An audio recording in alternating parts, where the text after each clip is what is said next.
The state of Arkansas was a part of the Confederate States of America during the American Civil War, and provided a source of troops, supplies, and military and political leaders. Arkansas had become the 25th state of the United States, on June 15, 1836, entering as a slave state. Antebellum Arkansas was still a wilderness in most areas, rural and sparsely populated. As a result, it did not have early military significance when states began seceding from the Union. State militia forces seized the federal arsenal in Little Rock before Arkansas actually voted to secede. The small federal garrison was forced to evacuate after a demand by Arkansas Governor Rector that the arsenal be turned over to state authority. At the beginning of 1861, the population of Arkansas, like several states of the Upper South, was not keen to secede on average, but it was also opposed to federal coercion of seceding states. This was shown by the results of state convention referendum in February 1861. The referendum passed, but the majority of the delegates elected were conditional Unionist in sympathy, rather than outright secessionist. The move toward open war shifted public opinion into the secessionist camp, and Arkansas declared its secession from the Union on May 6, 1861. Secession. At the Arkansas Secession Convention in March 1861, Henry M. Rector, the Arkansas governor, addressed the convention in an oratory urging the extension of slavery. The area of slavery must be extended correlative with its antagonism, or it will be put speedily in the course of ultimate extinction. The extension of slavery is the vital point of the whole controversy between the North and the South. Amendments to the federal constitution are urged by some as a panacea for all the ills that beset us. That instrument is amply sufficient as it now stands, for the protection of Southern rights, if it was only enforced. The South wants practical evidence of good faith from the North, not mere paper agreements and compromises. They believe slavery a sin, we do not, and there lies the trouble. Henry Massey Rector, Arkansas Secession Convention. Arkansas Confederate units. Arkansas formed some 48 infantry regiments for the Confederate Army in addition to numerous cavalry and artillery battery units to serve as part of the Confederate Army. The 1st Arkansas Mounted Rifles, and the 1st, 4th, and 6th Arkansas Infantries would go on to see considerable action as a part of Major General Braxton Bragg's Army of Tennessee, including those stated above. All but one infantry regiment and all of the cavalry and artillery units served most of the war in what was known as the Western Theater, where there were few battles that were on the scale of those in Eastern Theater. One infantry regiment, the 3rd Arkansas, served in the East for the duration of the war, thus making it the state's most celebrated Confederate military unit.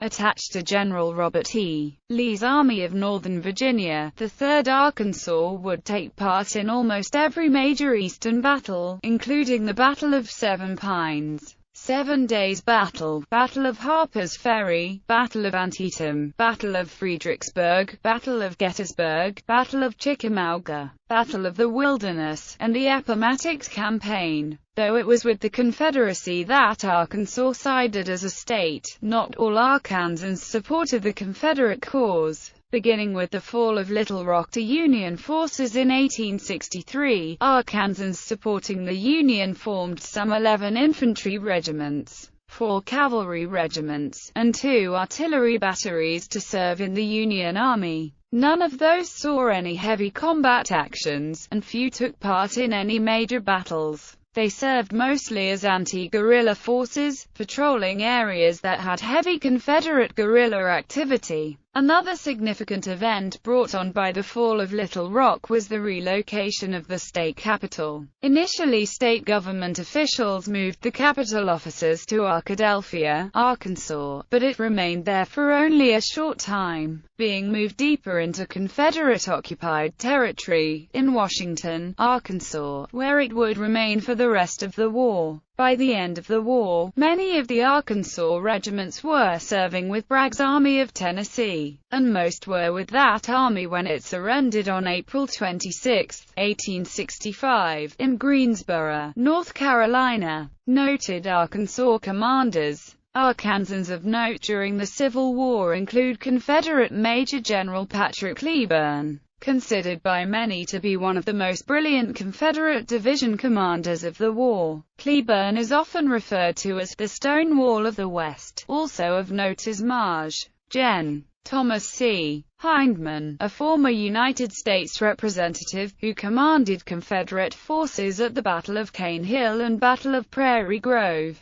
Brigadier General Albert Rust, through his political influence, helped to form the 3rd Arkansas Infantry Regiment, and until his promotion to general commanded that regiment. He later commanded forces at the Battle of Pea Ridge and the Battle of Shiloh, ultimately serving under General Sterling Price. Colonel Vane H. Manning took over command of the 3rd Arkansas following Rust's promotion, and was commended for bravery in several engagements, most notably at the Devil's Den during the Battle of Gettysburg. Major campaigns. Arkansas state troops provided the bulk of forces for the second major battle of the Civil War, the Battle of Wilson's Creek in southeastern Missouri. Although this first major battle in the Western Theater was a victory for Southern forces, the Arkansas forces moved back to Arkansas and in a dispute over transfer to Confederate authority, were disbanded.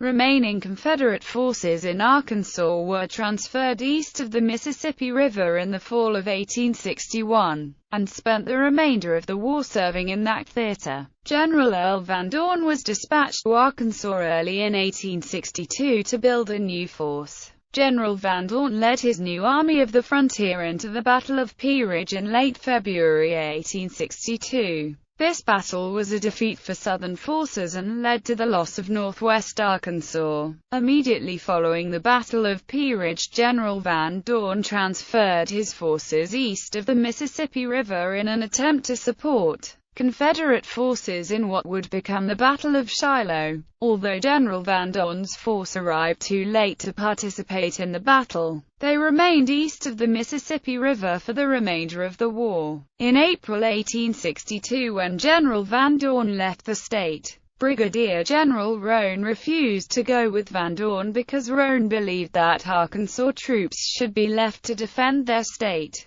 Van Dorn detached Roane and left him in command of all military forces in Arkansas, but he did not leave Roane any organized body of troops to command. General Roane approached the governor of the state, Henry M. Rector, for assistance in raising new forces. Governor Rector told General Roane to stop any troops then within the state for the state's defense. There were 4 companies of the 12th Texas Cavalry at Pine Bluff at the time, waiting on a steamboat to take them to Memphis, where their colonel, Parsons, was waiting for them with the 2 companies of the regiment who were en route to join Van Dorn at Corinth, Mississippi per Van Dorn's orders. The remainder of the 12th Texas Cavalry were at Little Rock and Benton, heading to Pine Bluff for transportation. On May 1, 1862, Governor Rector, feeling that Union General Samuel Curtis' army was on the way to capture Little Rock, abandoned Little Rock and moved the state government to Hot Springs, Arkansas.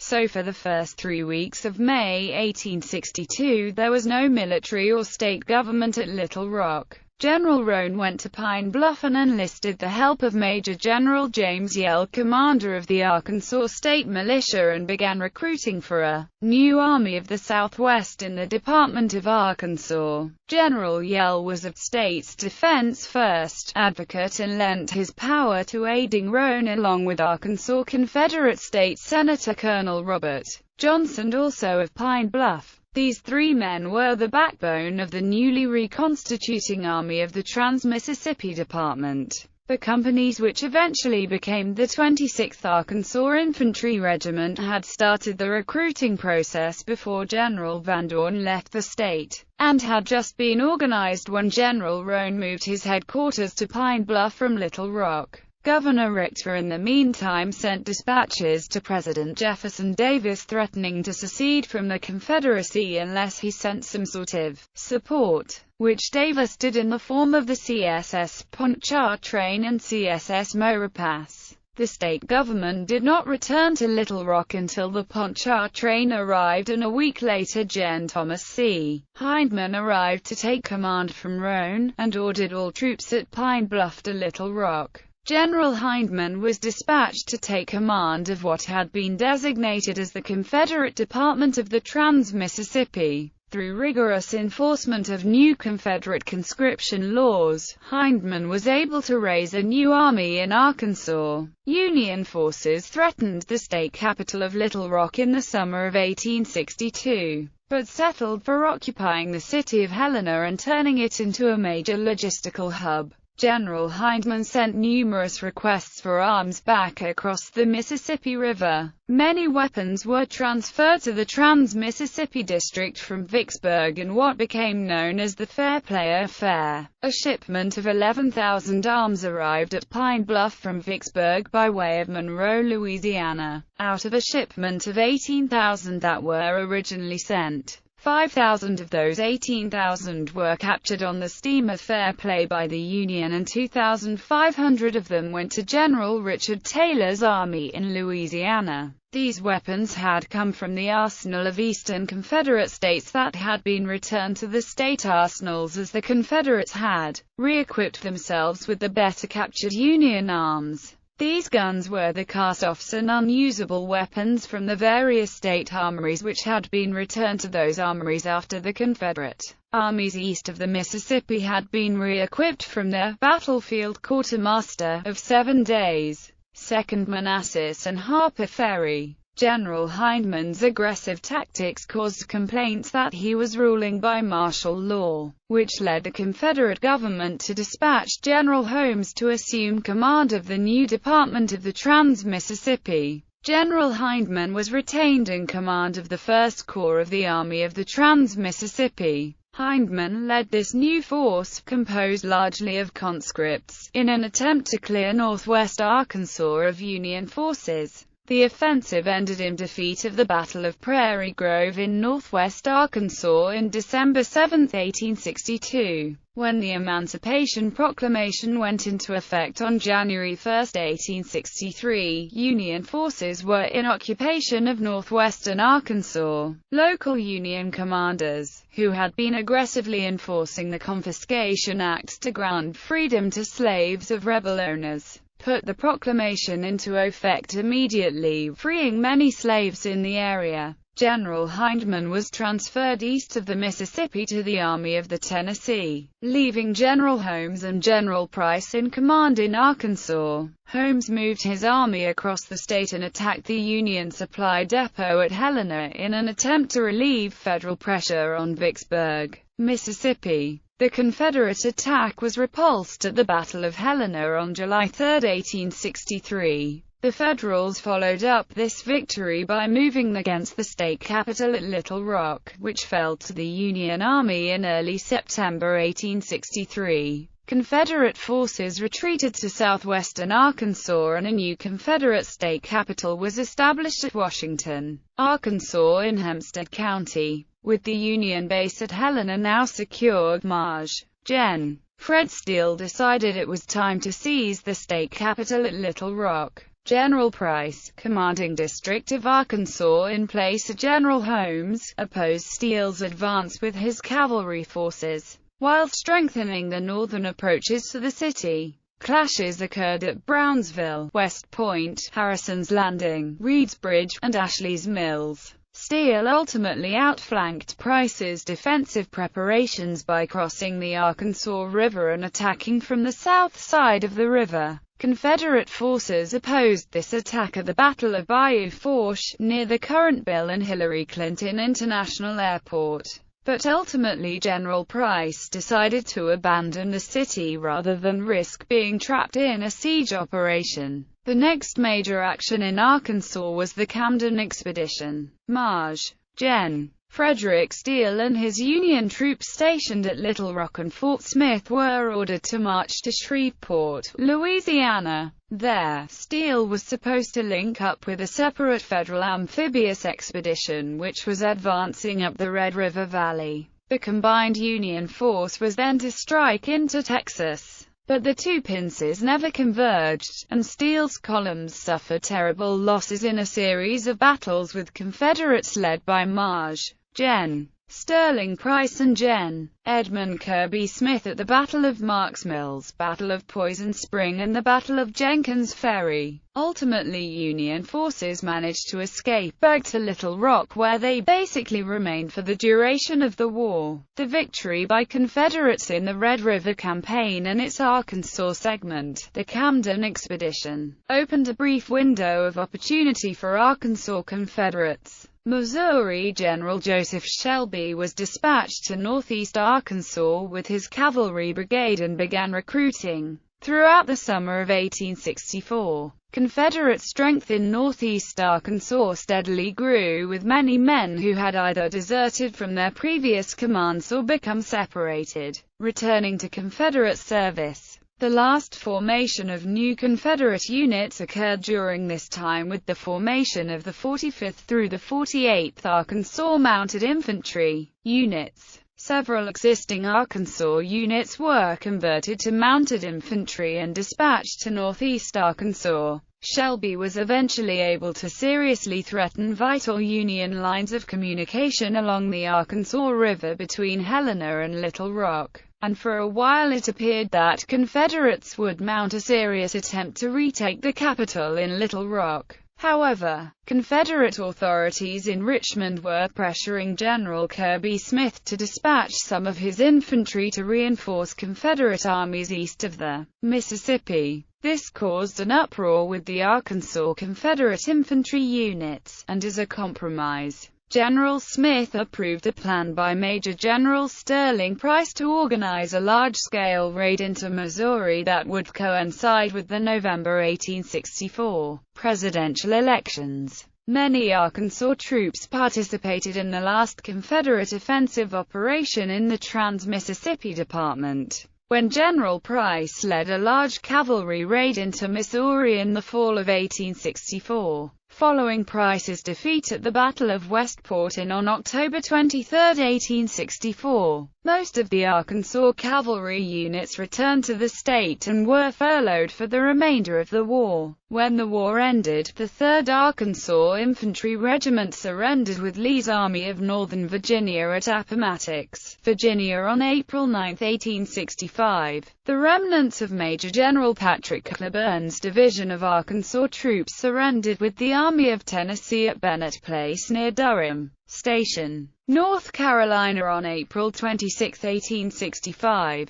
The Jackson Light Artillery was among the last of the Confederate troops east of the Mississippi to surrender. The Jackson Light Artillery aided in the defense of Mobile and surrendered with the Department of Alabama, Mississippi, and East Louisiana. The battery spiked its guns and surrendered at Meridian, Mississippi, May 11, 1865. The Arkansas infantry regiments assigned to General Lee Kirby Smith's Department of the Trans-Mississippi were surrendered on May 26, 1865. When the Trans-Mississippi Department surrendered, all of the Arkansas infantry regiments were encamped in and around Marshall, Texas. As war-ravaged Arkansas was no longer able to provide adequate sustenance to the army, the regiments were ordered to report to Shreveport, Louisiana, to be paroled. None of them did so. Some soldiers went to Shreveport on their own to be paroled, but the regiments simply disbanded without formally surrendering. Most of the Arkansas cavalry units were surrendered by Brigadier General M. Jeff Thompson, commander of the military sub-district of Northeast Arkansas and Southeast Missouri. General Thompson agreed to surrender his command at Chalk Bluff, Arkansas on May 11, 1865, and agreed to have his men assemble at Whitesburg and Jacksonport, Arkansas to lay down their arms and receive their paroles. The cavalry units formally surrendered and were paroled at Whitesburg, Arkansas on May 25, 1865 or at Jacksonport, Arkansas on June 5, 1865. Many smaller commands surrendered at various Union posts, including Fort Smith, Pine Bluff and Little Rock in May and June 1865. The Fort Smith Council was a series of important meetings held at Fort Smith in September 1865 that were organized by the United States government for all Indian tribes east of the Rockies. The purpose was to discuss the future treaties and land allocations following the close of the Civil War. Under the Military Reconstruction Act, Congress readmitted Arkansas in June 1868. Battles in Arkansas. The following is a list of Civil War battles fought in Arkansas.